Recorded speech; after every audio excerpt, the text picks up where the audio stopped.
Hey guys, I'm going to do a review on this trail camera for the Nature Channel. There's lots of reviews on this camera on a lot of hunting channels, and I know a lot of watchers on my channel not really into hunting, don't like seeing animals killed, and some of the hunting channels show that, some don't. There is a lot of good reviews on this camera already. It's been out for, I think, a little over a year.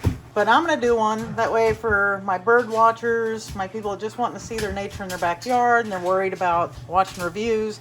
We'll do a review on this camera. I've always liked Browning cameras. They've always been great. They last forever.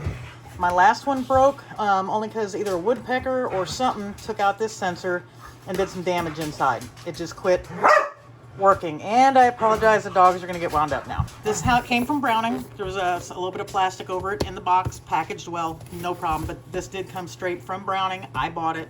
They didn't sponsor me or anything. So we're going to get out of the package, and then we're going to put this one on the bird feeders for the first day or two. And I do mostly video. I rarely do photos with my trail cameras, but we can do a couple of photos if you want to see that. Here in a few days, after the rain stops and everything, we will take it out to the trails where we get all of our wildlife at. And if you've watched some of our videos, you've seen a lot of our wildlife. And if this works out good, I'm going to try and get another one maybe later this year. And another future review I am going to do, I found some really cheap trail cameras. We're going to probably buy one, compare it with this one. I think this one was $189, $179, somewhere in there. And just compare them and see, is it worth paying this? I have a feeling the cheaper one, it's a hit or miss from what I've seen. I'd almost guarantee this one will outlast the other one by a long shot. Okay, this is what comes with it. And I will put a link for the actual Browning camera, because Browning's got a lot of choices, so it can get really confusing. But just so you do know, it's the Elite HP5 Spec Ops. This is what it comes with. You got the camera, got your mounting strap. Sometimes I use this one, sometimes I have a different one. We're actually going to use a little bit different setup. And it comes with an instruction manual. I won't read that. You do have to supply your own SD card, which you can buy one off Browning. And it's going to take, we're going to use this one. I do, obviously, professional video work with my bigger cameras, and I normally use the 128s. And I do have 64s also.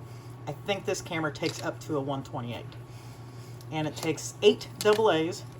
But now we're going to go through kind of getting this set up for, we're doing some video work out on my trail, on the bird cameras this time.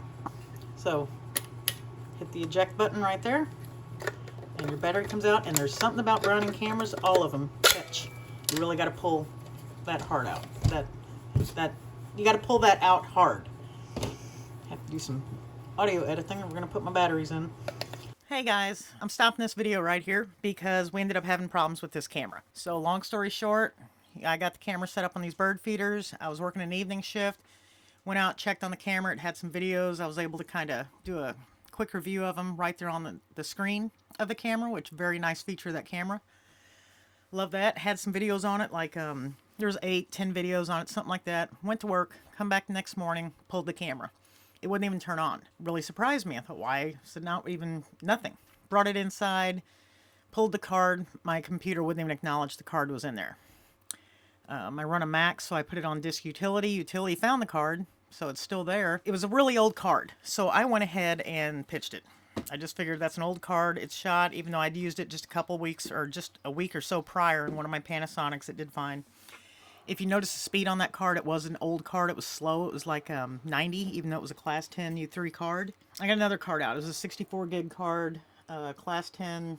It was the V30 card. I think that one was a 190 or 200 speed cards, much newer.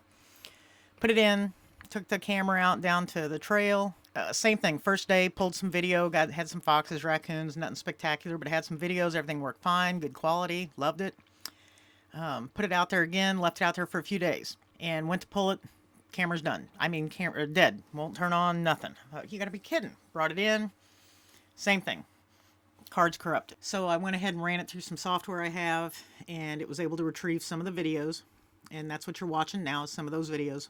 But the whole thing was, you know, why is this camera doing that? The first time on the bird feeder, I did have the Smart IR video on, which is where if there is movement, it won't shut off. I figured, you know, hey, doing the HD, maybe it's overheating.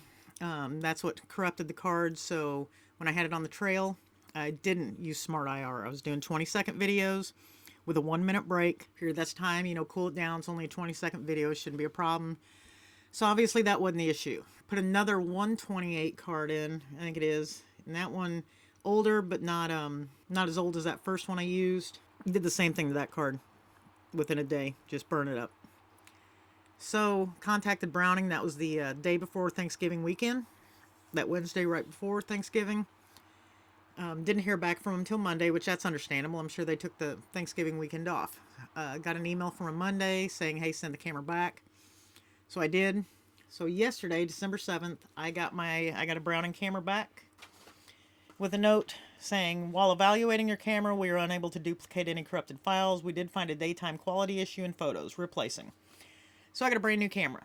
Again, I kind of actually, I mean, I'm thrilled with how Browning handled it. No problems there. Kind of wish they would have sent some of their Browning SD cards to replace mine, but hey, that's okay. I have it out in the woods now on on that trail where the foxes and all that stuff comes through.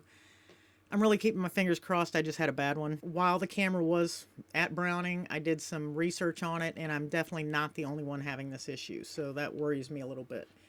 And it worries me that they couldn't, you know, recreate this problem. If something happens, this one doesn't work, or does the same thing with the cards, I'm going to ask to send it back, and we'll get a whole completely different model, because it sounds like it's a lot with this particular model.